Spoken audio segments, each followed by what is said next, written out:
Maka Nabi bertahanus di Gua Hira. Turunlah wahyu Iqra. Nah, wahyu turun menuntun Nabi itu namanya fahada. Ketika kamu sedang kebingungan, kata Allah, Allah tuntun kamu dengan hidayah. Turunlah wahyu. Maka Nabi kemudian disuruh bangkit dan mengingatkan manusia. Kan maksud sesat itu, setelah turun beberapa ayat, itu berhenti wahyu turun. Padahal Nabi sudah mulai berdakwah, tiba-tiba tidak ada lagi wahyu. Nabi bingung, yo lain Nabi yang bondak kok. Sampai gitu Pak. Lah ragu lah beliau, yo lain Nabi yang bondak kok. Maka itu tidak turun-turun wahyu lah Pak. Ya ada yang disampaikan lah itu. Sehingga Nabi sebagian mengatakan hampir bunuh diri. Ya, hampir menjatuhkan dirinya dari tempat yang tinggi. Tapi itu riwayat yang dianggap tidak populer ya. Tapi menggambarkan betapa kacaunya Nabi ketika wahyu tidak turun. Maka turunlah surat Wadduha ini. Ma wadda'aka rabbuka wa ma qala. Jadi ini maksudnya fahada. Dengan turunnya surat Wadduha ini, engkau Nabi. Benar-benar Nabi. Turunnya surat Wadduha ini untuk mengkonfirmasi ulang kenabian Nabi itu. Karena Nabi ragu tadi, yo Nabi enggak kok. Tak berandak turun wahyu kalau lama. Maka Allah mau olok kok. Nabi lah dibenci Tuhan. Nabi lah ditinggalkan Tuhannya. Maka turun ayat ma wadda'aka rabbuka wa ma qala. Tuhanmu tidak pernah membencimu, tidak pernah meninggalkanmu. Itu maksud kamu sesat, Allah berikan petunjuk. Tapi maksud yang lain, kamu sesat itu, Nabi ini Pak Ibu, sesak dadanya melihat umat ini tidak beriman juga. 13 tahun berdakwah siang malam hanya 100 orang beriman. Maka dada Nabi terasa sesak. Sesak dada Nabi. Lalu kemudian turun ayat alam nasrah laka sadrak. Kami telah melapangkan dadamu Muhammad. Maka disuruh Nabi hijrah, lalu Islam berkembang menjadi menguasai jazirah Arab. Ya, iza jaa nasrullah wal fath wa ra'aitan nasa yadkhuluna fi dinillahi afwaja. Islam kemudian diterima orang berbondong-bondong masuk Islam. Itu maksud fahada. Jadi Nabi itu pernah sesak dadanya melihat orang tidak beriman nih Pak. Lah 3 balik tahun berdakwah 100 orang sebar. Itu pun Masya Allah. Yang mau masuk Islam pun tidak orang-orang hebat lah Pak. Miskin, budak-budak, orang-orang lemah. Maka Nabi sesak. Makanya kata Allah di surat Asy-Syu'ara ayat 3 itu, ya la'allaka bakhi'un nafsaka alla yakunu mu'minin. Nabi ketika melihat banyak orang tidak beriman, ingin memotong lehernya sendiri. Jadi Nabi itu kata Allah, ketika banyak orang tidak beriman, maka Nabi hendak menggorok lehernya sendiri. Ya, begitu sesaknya dada Nabi. Itu maksudnya ya wa wajadaka dhallan fahada. Kamu sesat, Allah berikan kamu hidayah.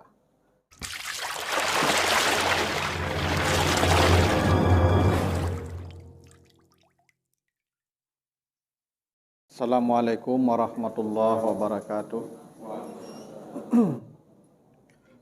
Alhamdulillahirabbil alamin. Assalatu wassalamu ala asrafil anbiya'i wal mursalin wa ala alihi wa ashabihi ajmain.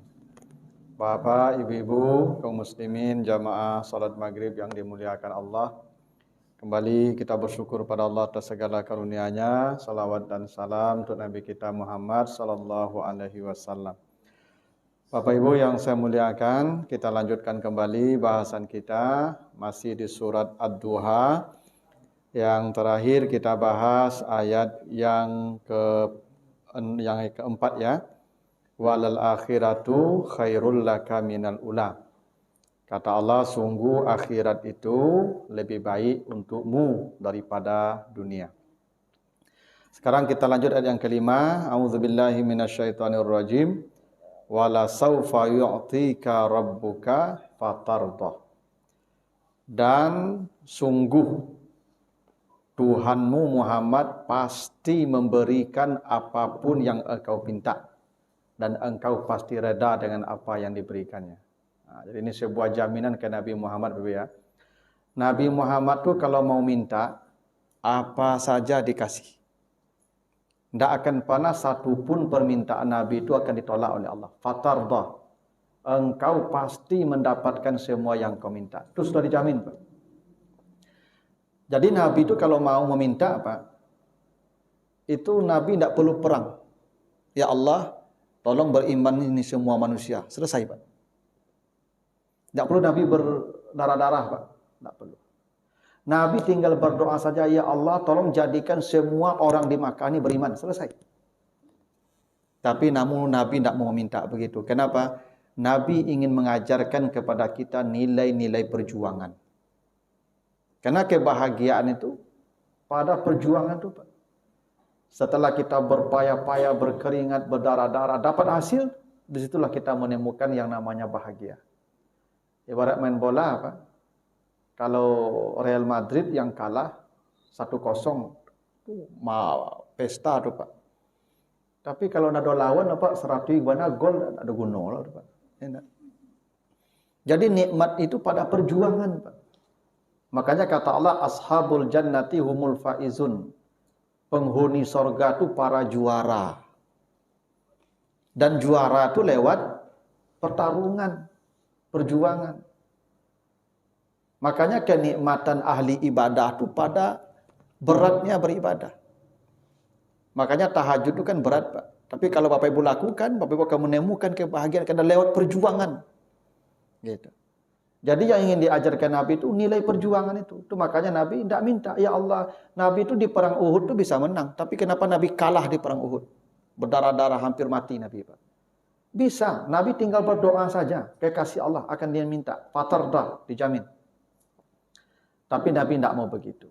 Itu kenapa suatu hari ketika istri beliau demonstrasi, diceritakan istri-istri Nabi ini Ibu pernah demo. Ya, selain Khadijah ya, kalau Khadijah kan sudah meninggal. Nanti setelah Khadijah itu ada beberapa istri Nabi itu yang unjuk rasa lah, minta perhiasan. Nah, gitu Pak. Karena Nabi ini sejak menikahi istri-istrinya itu tidak pernah kasih perhiasan. Nah, gitu.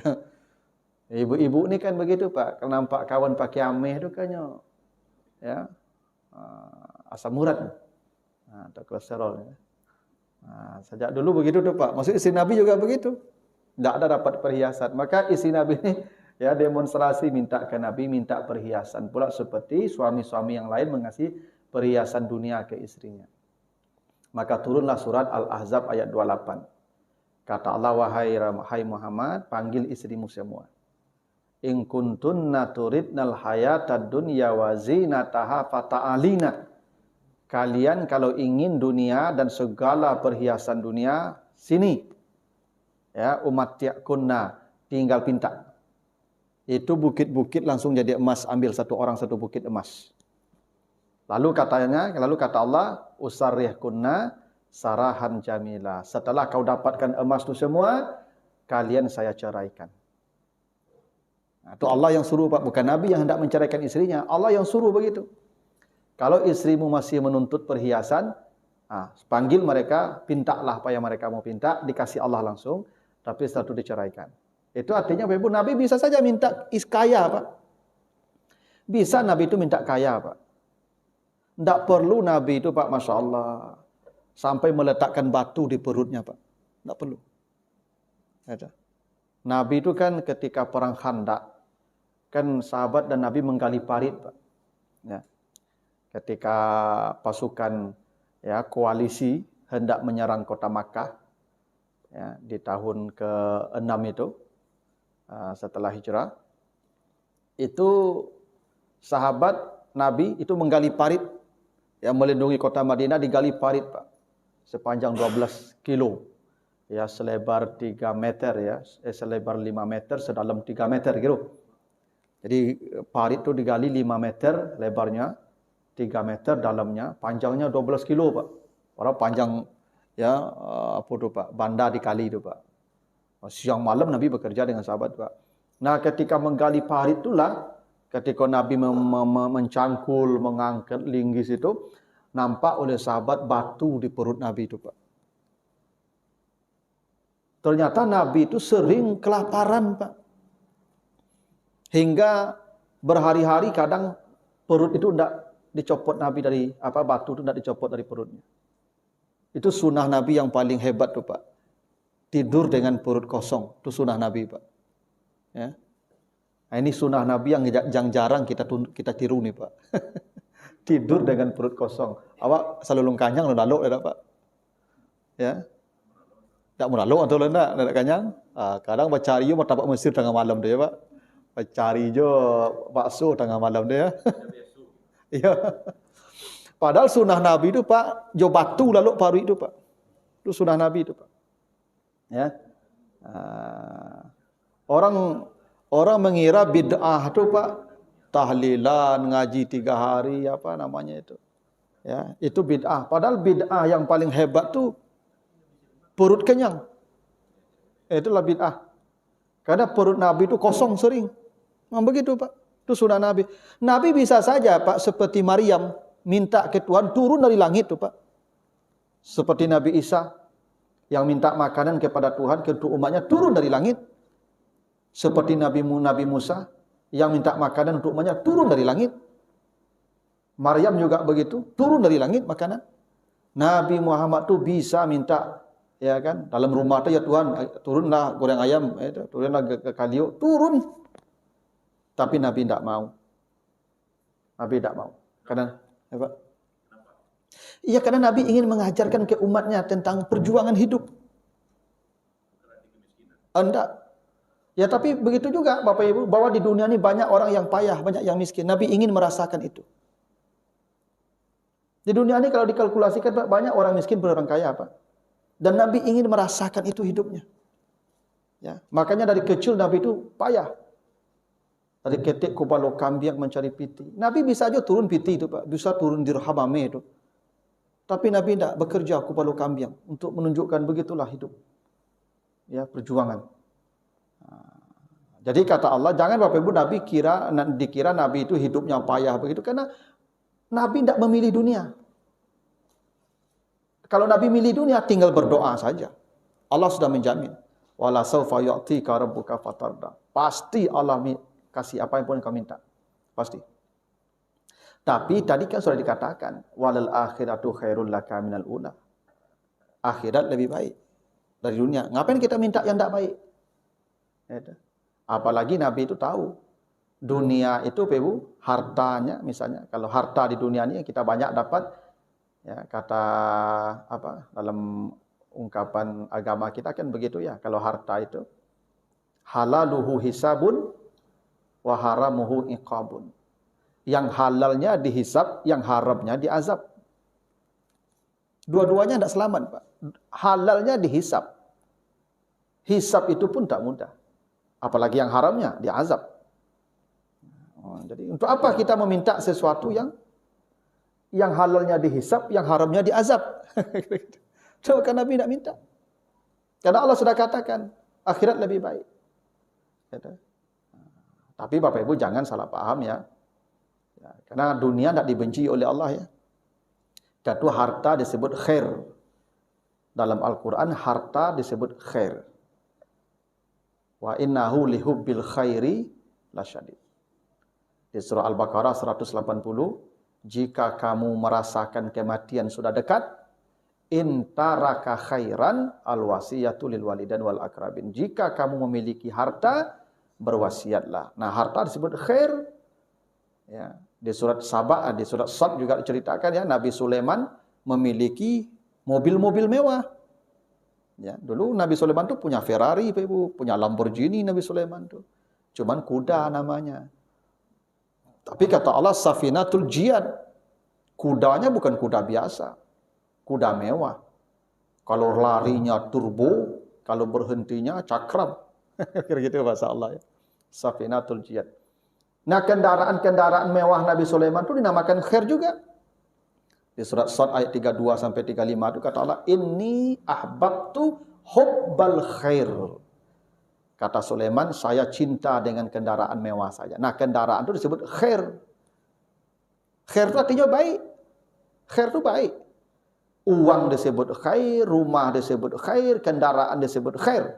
Artinya apa? Agama tidak mencela harta, tidak mencela dunia. Karena itu disebut khair. Tapi dapatkan dengan cara yang baik, pergunakan untuk kebaikan. Itu. Kalau tidak, itu yang tadi itu, hisabnya berat, azabnya berat. Gitu kan. Itu kenapa Nabi tidak memilih dunia. Ya, padahal Allah sudah menjamin wala saufa yu'tika rabbuka fatarda. Sebenarnya nabi-nabi itu Pak kalau minta dunia semua bisa. Nabi-nabi itu kan kekasih-kekasih Allah.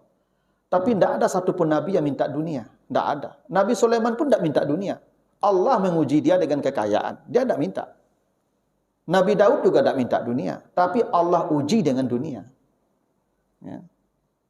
Makanya Sulaiman berdoa di surat Sad itu, ya Allah, jangan ada lagi orang engkau berikan seperti yang engkau berikan ke saya. Ya.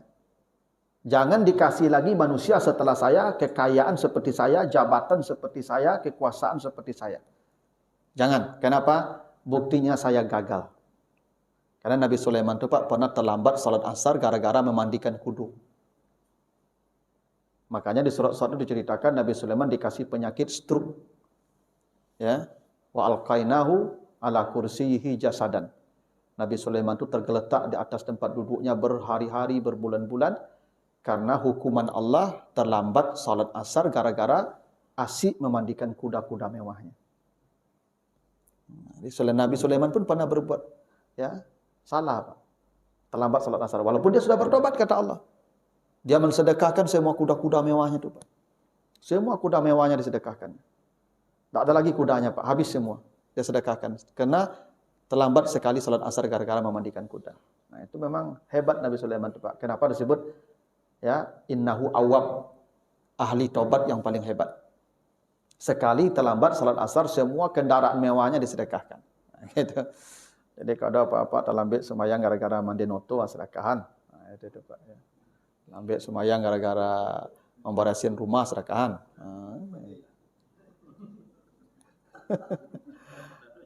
Ya memang model itu Pak. Ya, karena menyuci oto terlambat kan, sedekahan oto itu lain. Gitu. Itu Al-Quran mencontohkan begitu Nabi Sulaiman. Itu kenapa disebut innahu awwab. Apa?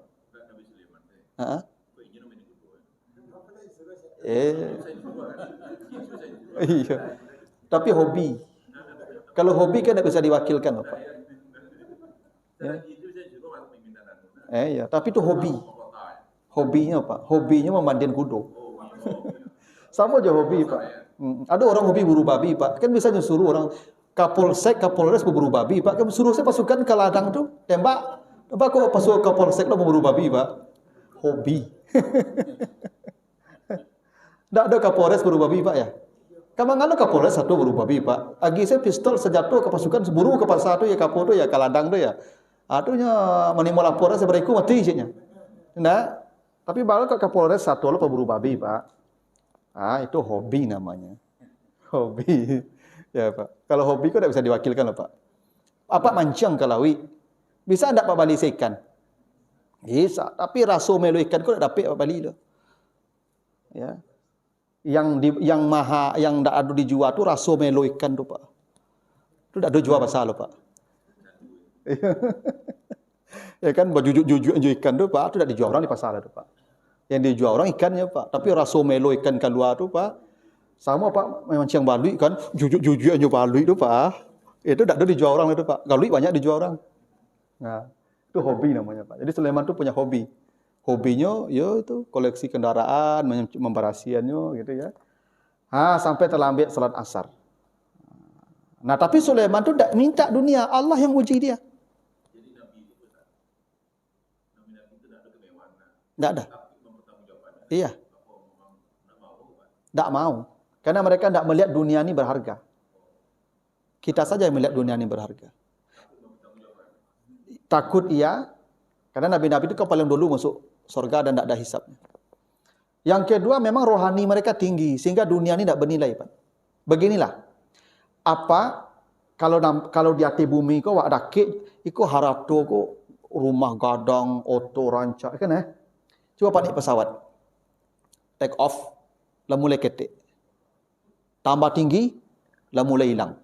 Tambah tinggi, hilang. Lah di hati awan apa? Tak nampak rumah tadi le. Tak nampak oto tadi le Pak. Begitulah rohani kita Pak. Makin tinggi rohani kita, yang di bawah dunia ini makin tak menampak. Orang yang makin dekat dengan dunia, makin cinta dengan dunia, dunia makin bernilai di mata dia. Bila dia sudah terbang rohaninya Pak, ke atas, maka dunia tidak tampak lagi nilainya. Sama seperti kita naik pesawat tu Pak. Begitu. Maka para pecinta dunia melihat dunia ini berharga. Tapi para pecinta Tuhannya, yang dia mengangkat rohaninya tinggi ke atas, maka dunia tidak akan nampak berharga. Persis seperti itu Pak. Nah, jadi semakin dekat kita dengan dunia, maka dunia semakin besar di mata kita. Nabi itu enggak, Nabi itu rohani tinggi. Makanya dunia tidak penting bagi mereka. Tidak ada nilai dunia bagi mereka seujung kuku. Maka mereka kehilangan dunia tidak akan menangis Pak. Tidak akan kecewa mereka kehilangan dunia para Nabi itu Pak. Tidak. Maka konon ceritanya Pak, Nabi Ibrahim itu punya kambing sekian banyak. Datang orang berkata, banyak sekali kambingmu Ibrahim. Bukan, titipan Allah. Kamu mau? Bacalah tasbih 100 kali, ambil sepertiga. Iya, baca. Subhanallah 100 kali, ambil sepertiga katanya. Mau lagi? Baca 100 kali lagi, ambil sepertiga lagi. Iya, baca, ambil. Mau lagi semua? Baca 100, ambil semua Pak. Begitu Nabi Ibrahim itu begitu Pak. Karena Nabi-Nabi itu tidak melihat dunia ini berarti. Kita saja. Makanya dunia disebut dunia. Dunia itu hatinya rendah. Kemarin kita bahas kan. Kenapa Allah mengatakan khairul laka minal ula, kenapa tidak khairul laka minad dunia? Karena dunia itu hatinya rendah, hina. Ya, tidak bernilai, itu namanya dunia, dikata dana.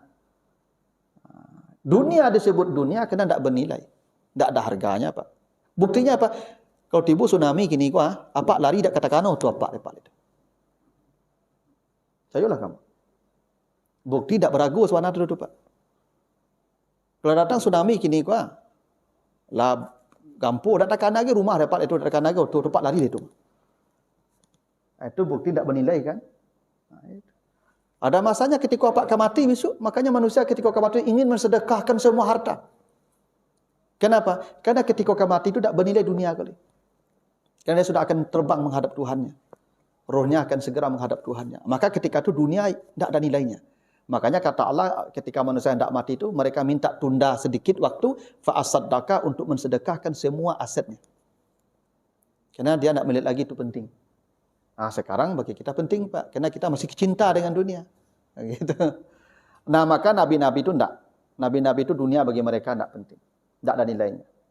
Ya. Makanya Nabi Muhammad ketika meninggal katanya, di rumahnya hanya tinggal beberapa potong roti dan beberapa biji korma. Hanya itu. Itulah kenapa nabi-nabi tidak mewariskan harta. Makanya pewaris nabi itu hanya para ulama. Ya. Para ulama itu kan artinya orang berilmu kan. Kalau para ulama ahli waris nabi, berarti warisan nabi hanya ilmu.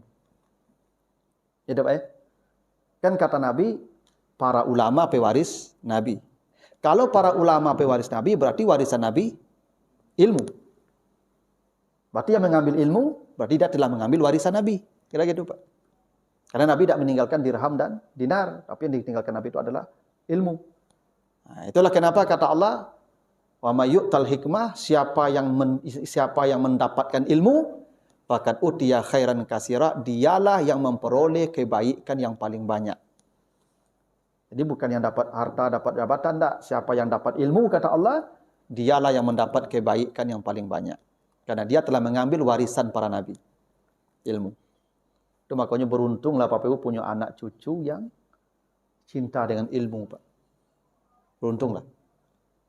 Kalau ada Bapak Ibu punya harta, hak aset yang banyak, habiskanlah. Untuk anaknya menjadi ahli ilmu. Karena itulah kebaikan yang banyak ada di situ. Bukan pada harta. Itu alasannya kata Allah tadi, Allah pasti memberimu ya apa yang kau pinta dan engkau pasti reda dengan apa yang diberikan Allah kepadamu. Lalu kata Allah, alam yajidka yatiman fa'awa. Bukankah dulu kamu didapatkan Tuhan dalam keadaan yatim, lalu dia memberikan tempat untukmu. Dulu kan Nabi lahir dalam keadaan yatim, bapaknya sudah mati. Ya, waktu 2 bulan dalam kandungan ibunya. Lalu kemudian ibunya pun mati pula. Lalu ketika Nabi lahir, diasuh oleh Halimah. Ya, lalu diserahkan ke kakeknya sampai usia 8 tahun. Diasuh oleh pamannya. Itu bentuk awa namanya. Allah berikan tempat, walaupun lewat manusia. Tapi Nabi tidak terlunta-lunta. Ya. Tapi nabi yatim itu memang disetting Allah. Gini, nabi itu kan jadi nabi, jadi rasul, jadi panutan, contoh sampai hari kiamat. Ketika bapaknya sudah menunaikan tugasnya, artinya ibunya sudah hamil, bapaknya dicabut Allah, diambil, mati. Bakok betul kok panjang umur bapaknya, kok beradiknya kok. Ya adik nabi kok lecon nabi perangai pak, kok Abu Jahal, Abu Lahab, kacau tu pak. Ya tu, misalnya adik nabi kok perangai dah selesai loh pak. Ya tu, makanya bapak nabi diambil tu, ya ketika sudah tugasnya selesai. Karena supaya tak beradik lah Nabi begitu Pak. Kan bisa jadi tak beradik lah Nabi kan. Lalu ketika sudah berkumpul sama ibunya diambil lagi. Ya kan supaya nanti ibunya tak menikah pula. Nanti punya saudara lagi kan. Sudah diambil. Tugas sudah selesai. Maka diasuh oleh Halimah. Lalu diasuh oleh kakek. Tapi itu menarik Bapak Ibu ya. Nabi itu dalam keadaan yatim. Ya, lalu diasuh oleh Halimah. Halimah itu wanita yang lembut dan santun sampai usia 6 tahun diasuh, dan itu yang menanamkan nilai-nilai kelembutan pada Nabi, Halimah tadi. Ya, jadi wanita yang santun itu perlu. Anak-anak Bapak Ibu kalau ingin santun memang perlu Halimah.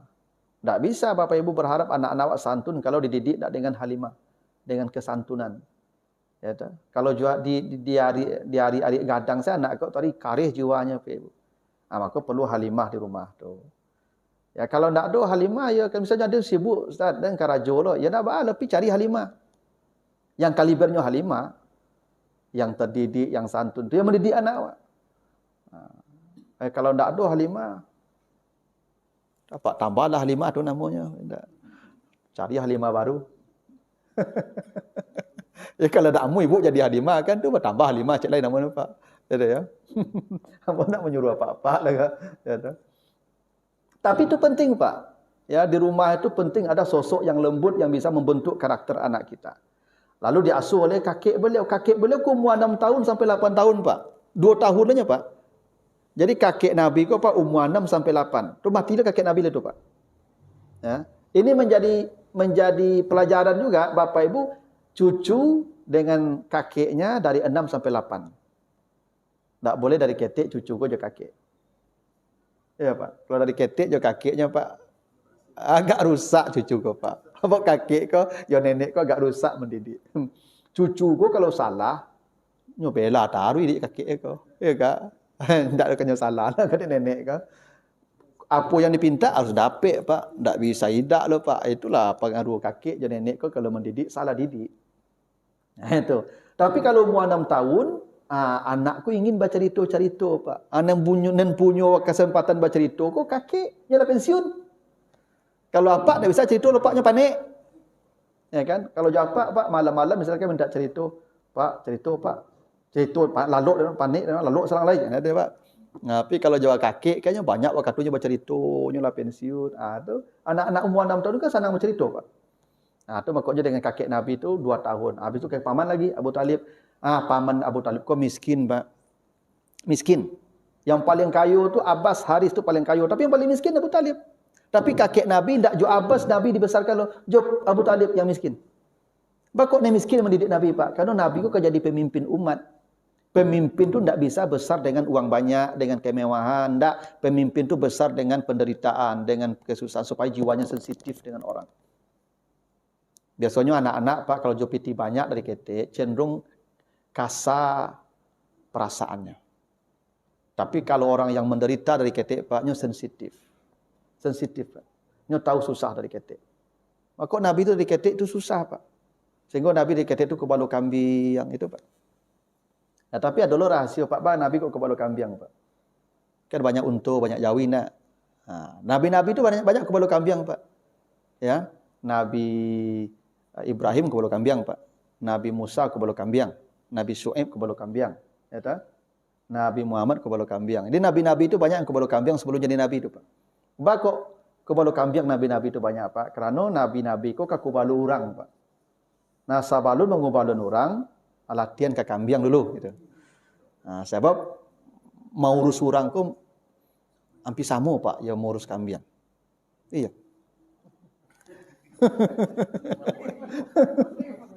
Iya, sama Pak payahnya. Iya. Amo pernah bakabau Pak, pernah bakambiang Pak. Amo dulu sekolah bakabau Pak, bakambiang. Ada kepala guru-guru ambo membelang kabau, membelang kambiang. Kabau kok Pak murah murus Pak. Kan kadang-kadang pernah kabau Pak. Apa kalau masuk kabau ke kandang banyak, dak siku-siku Pak ambil lah nak. Ilo induk ya kan. Ambil induk kadang tu Pak, telo ke kandang tu. Masuk sadonya Pak.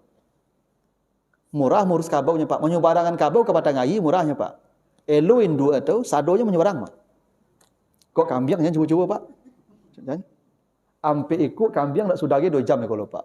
Kau ditangkuk, kau tabang. Kau dapet, kau lari Pak. Citulah Pak. Murus orang citu je Pak. Mau buat jamaah ke masjid citu Pak. Minggu kini apa aku tibu, minggu besok apa aku hilang lah ya Pak. Kalau tibu boleh. Minggu besok apa aku tibu, minggu besok apa dulu hilang lah. Kalau tibu boleh.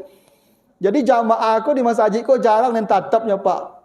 Sama ya mau masuk kandang apa kandang kambing ke kandang tadi Pak. Iya. Sudah tu dan di masjid ke betul Pak. Ikut ditagan mebo, kau mebo. Kau ditagan mebo, kau lebo Pak. Ya sehingga ustaz ko Pak kalau nak panah ko balo kambiang Pak gagal jadi ustaz ko tu. Jadi memang ustaz ko memang harus paralu ko balo kambiang sehingga kalau jamaah Ahmadnya paham memang nak bukan. Ya, dia panah latihan ko balo kambiang. Sehingga dia paham susahnya mengendalikan orang tu. Ya Pak. Memang tak mudah tu rahasianya nabi-nabi ko disuruh ke balo kambiang dulu. Ya, supaya paham jangan menghadapi orang ku tidak mudah. Seperti kita mengurus kambing itulah susahnya. Kalau mengurus kabau mudah, mengurus unta mudahnya Pak. Maka perlu latihan dulu. Itu rasionya tu Pak. Tapi Nabi ku balu kambing tu karena memang kan Nabi umur 8 tahun. Umur 8 tahun tentu kambing yang paling murah mengurus. Kalau unta kadang badannya Pak. Tapi Nabi itu mencari upah ya untuk membantu paman Nabi yang miskin tadi. Itu artinya Bapak Ibu dari ketek Nabi itu terlatih berjuang. Nabi itu tidak cengeng hidupnya Pak. Dari ketik kok Nabi kok terlatih bagaimana menghadapi hidup yang sulit. Makanya kehidupan Nabi itu kan tidak ada yang mudah sampai mati tidak ada yang senang Pak. Sulit. Dan itulah terlatih dari ketik Nabi sulit. Jadi tidak ada susahnya sulit oleh. Ini yang beda kok dari ketik senang tiba-tiba susah tu kacau tu Pak. Tapi kalau dari ketik susah berhadapan dengan kesusah tu biasa saja. Tidak ada masalah. Ya tak? Iya. Makanya Nabi itu dari kecil memang dihadapkan dengan pilihan-pilihan yang sulit hidupnya. Tapi Nabi kan menjadi pemimpin umat. Karena pemimpin itu tidak mudah Pak. Ya, menjadi pemimpin itu tidak mudah. Banyak perilaku orang yang tidak ketuju jawab, tapi di situ diuji. Ya, dan ujian itu lewat perjuangan yang berat ketika sejak kecil dulu. Nah, tapi kata Allah, kamu itu yatim, Allah berikan kamu perlindungan. Jadi Nabi itu dalam keadaan yatim, tapi Allah berikan dia jalan-jalan supaya dia mencapai dewasa. Nah, yatim ini Bapak Ibu adalah orang yang kematian bapak. Atau kematian bapak dan ibu. Yatim itu artinya yang sendiri. Dulu dalam kultur orang Arab dan dalam Islam begitu ya. Kalau bapaknya mati, itu habis cerita hidupnya sebenarnya. Sudah kiamat itu. Kenapa? Bahwa kalau bapaknya mati, ibunya akan diambil orang sebentar lagi. Habis iddah ibunya 4 bulan 10 hari. Maka ibunya menikah dengan orang lain dan dibawa oleh suami yang baru kemanapun suaminya mau. Anak tidak boleh ikut. Anak tertinggal. Ya, dan biasanya tinggal dengan keluarga ayah. Maka dalam kondisi itu anak itu sendiri. Dia merasa sendiri. Karena bapaknya mati, ibunya diambil orang. Makanya anak yatim yang wajib disantuni. Kalau anak yang mati ibu, enggak. Kenapa? Bapaknya hidup.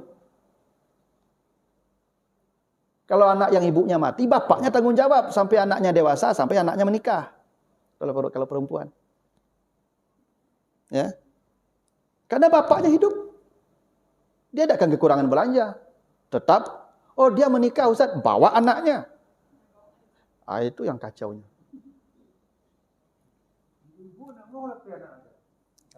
Itu cari duit Pak. Kalau cari mati kan kalau kamu tidak kamu lapar Pak. Ya. Ya, kalau dia mati istrinya anak bersama dia. Saya kalau istri saya meninggal, anak saya tanggung jawab saya Pak. Saya bawa Nanti saya menikah lagi, tidak apa-apa. Kan istri yang baru saya tanggung jawab juga.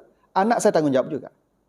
Andai anak saya dimarahi sama istri saya yang baru, saya bisa memarahi istri saya.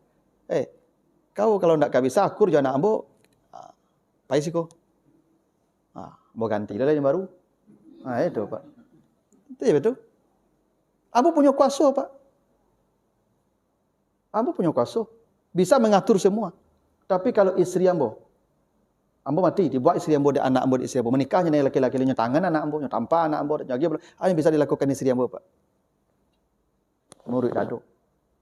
Itu makanya Bapak Ibu dalam Islam kalau mati ayahnya, anak ini diambil oleh saudara ayahnya atau kakeknya seperti Nabi Muhammad. Ya. Mati Abu Abdullah diambil kakek. Mati kakek diambil paman. Tidak di keluarga ibu. Karena anak itu milik ayah. Karena kami ini petani, ibu sawah. Tanaman milik petani. Sawah hanya menumbuhkan saja. Ini yang kadang-kadang kita tidak menjalankannya dalam konteks kita di Minangkabau ini Pak. Ya. Harusnya kalau misalnya meninggal itu adik saya kalau meninggal, anak dia tanggung jawab saya. Kan itu anak saya. Saya akan berkata kepada istri adik saya, ini anak ini mau dengan kamu atau dengan saya? Kalau dengan kamu, saya akan biayai sampai dia dewasa. Harusnya begitu Pak. Cuman di awakku tidak berlaku begitu. Ya seperti Nabi Muhammad. Ya itulah. Itu baru dalam tahap apa baru tuh Pak? Semboyan saya baru. Semboyan. Dalam konteks itu enggak. Dalam konteks itu alun diterapkan. Di Minangkabau agak sulit begitu. Enggak tahu.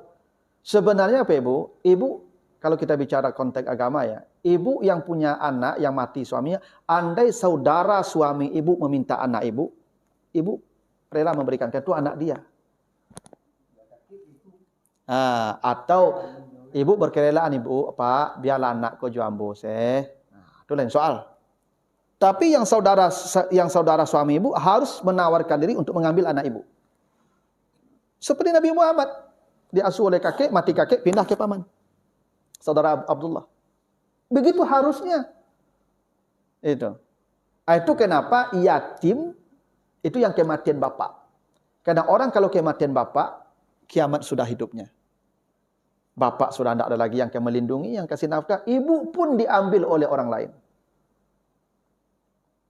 Cuma kadang dawak di Minang, kok Pak, dia laki-laki, duit menumpang sampai mati. Ya enggak? Beko mati suami, mati istri awak berangkit di rumah tu Pak. Bawa baju dua alai saya. Beko menikah, aku menumpang di rumah istri baru tu Pak. Anak kan dibawa sabalai Pak. Tidak mungkin lah. Karena laki-laki tidak punya hak milik di Minang Pak. Itu masalahnya. Ya tak? Kini lah kalau di kota, kalau di kampung kan awak datang ke rumah Pak. Awak kan tunggu, abu dah tunggu nama nak. Bila ke diambui orang pai Pak. Ingguk saja Pak, dak bakar awak situ. Ya tak? Itu susahnya di Minang Pak. Harusnya laki-laki punya kekuatan, punya rumah surang. Ya, dia kalau mati istrinya, udah punya dengan anak itu menikah lagi, istri bawa ke rumahnya balik. Oh, tak bisa akur anaknya istrinya hantar di kapak je balik. Dan anak tetap je nyo. Itu aturannya Pak. Itu makuk yang wajib disantuni itu anak yatim yang mati bapak. Kalau yang mati ibu tak wajib disantuni.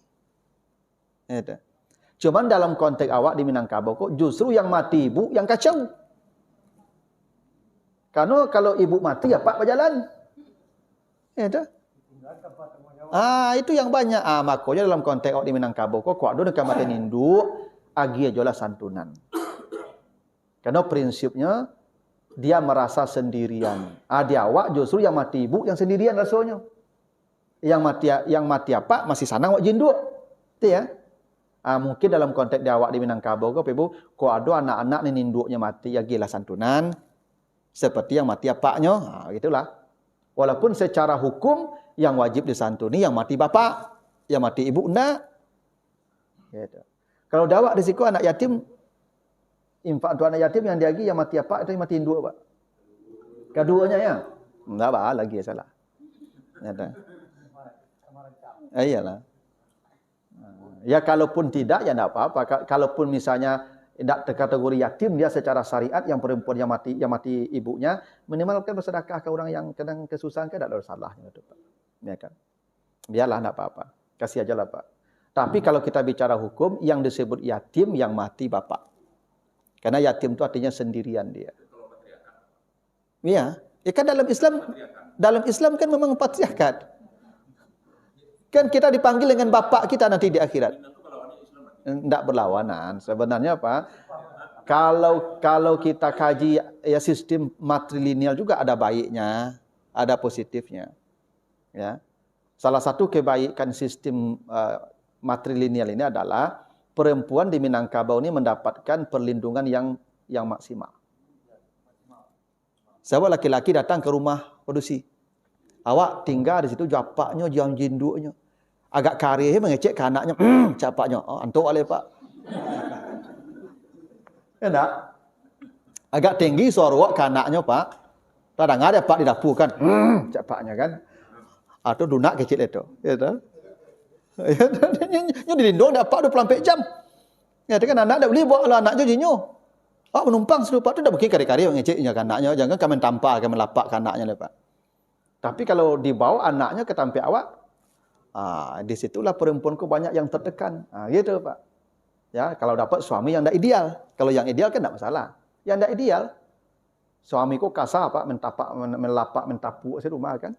Nah, saya akan melindungi Pak. Tak ada lah, paling menangis dia kan. Tapi kalau dah ke apaknya, ya kan? Itu tadi. Ya. Akan ada contohnya matrilineal tu Pak. Itu makanya di Minangkabau kok Pak, kekerasan terhadap perempuan tu minim.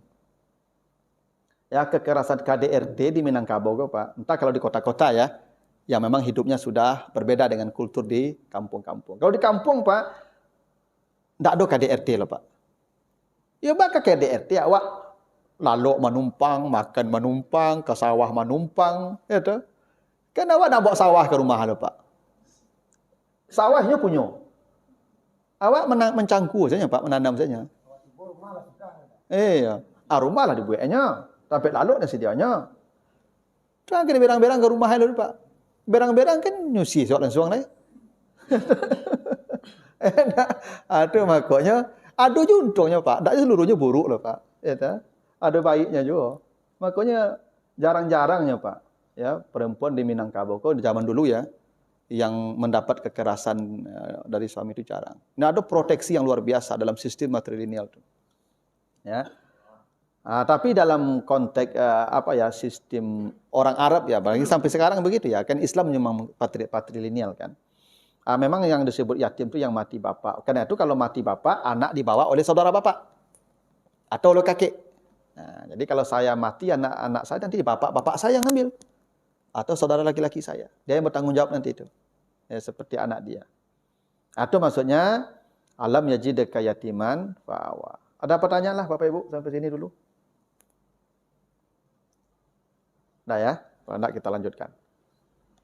Lalu kata Allah, wa wajadaka dhallan fahada. Dan Allah menemukanmu dalam keadaan sesat. Lalu dia menunjukimu. Apa maksudnya Nabi sesat ni Pak? Ada beberapa pendapat Nabi sesat ni. Dulu katanya Nabi pernah berdagang ke Syam. Lalu setan menyesatkan jalan beliau. Mengarah ke arah Habasyah, Ethiopia. Lalu malaikat kemudian meluruskan jalan kembali. Itu satu pendapat. Dalam tafsir Al-Baghawi disebutkan begitu. Tapi yang populer dah itu. Nabi itu pernah kebingungan melihat laku umat. Yang membunuh anak perempuan, yang berzina, yang minuman keras. Nabi itu pusing melihat laku umat. Nah, pusing melihat laku umat itulah yang disebut dengan dhallan. Nabi pernah mengalami masa-masa bakuk modeko laku manusia itu. Sepertinya tidak diatur hidup oleh. Karena itu dia meminta ke istrinya, Nabi meminta ke Khadijah untuk ya diizinkan bertahanus di Gua Hira. Nabi ingin menyendiri. Rasanya tidak kehidupan kok seperti itu. Kacau balau Pak. Kacau balau. Tidak ada yang bisa dipacik le Pak. Tidak ada lah. Ya kan? Lah bingung awak Pak. Bingung. Aku kali kecen ala modekulah. Aku lah modekulah. Aku kacau hidupku kacau. Ya, sehingga Nabi pun bingung, baik duit ku ha.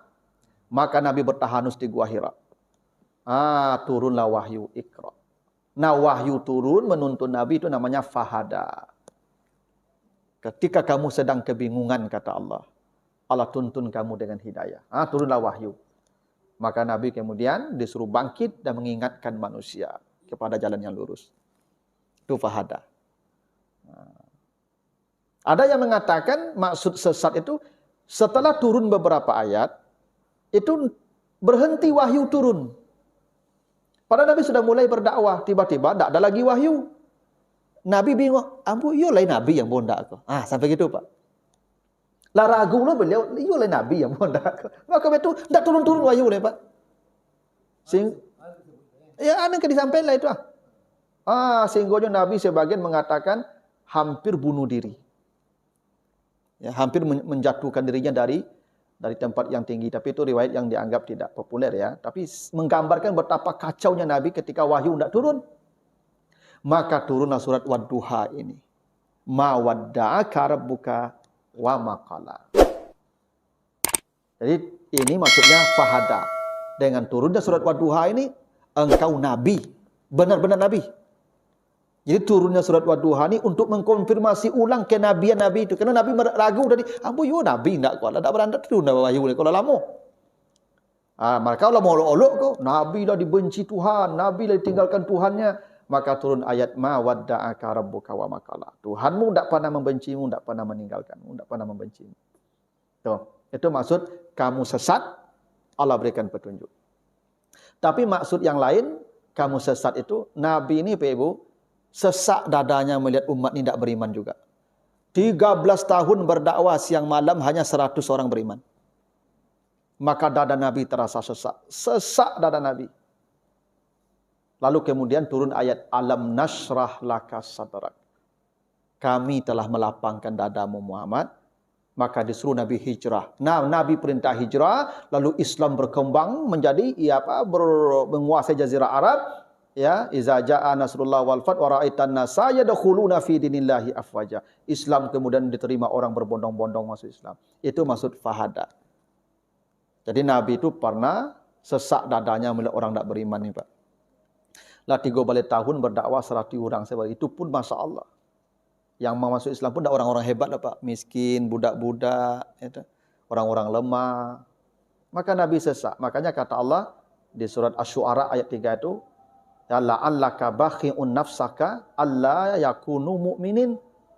Nabi ketika melihat banyak orang tidak beriman, ingin memotong lehernya sendiri. Jadi Nabi itu kata Allah, ketika banyak orang tidak beriman, maka Nabi hendak menggorok lehernya sendiri. Ya, begitu sesaknya dada Nabi. Itu maksudnya ya wa wajadaka dhallan fahada. Kamu sesat, Allah berikan kamu hidayah.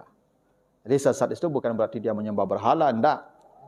Kondisi-kondisi jiwa yang berat tadi dalam keadaan-keadaan tertentu, Allah berikan kelapangan-kelapangan, Allah berikan penekanan-penekanan, Allah berikan solusi-solusi. Itu maksud fahada.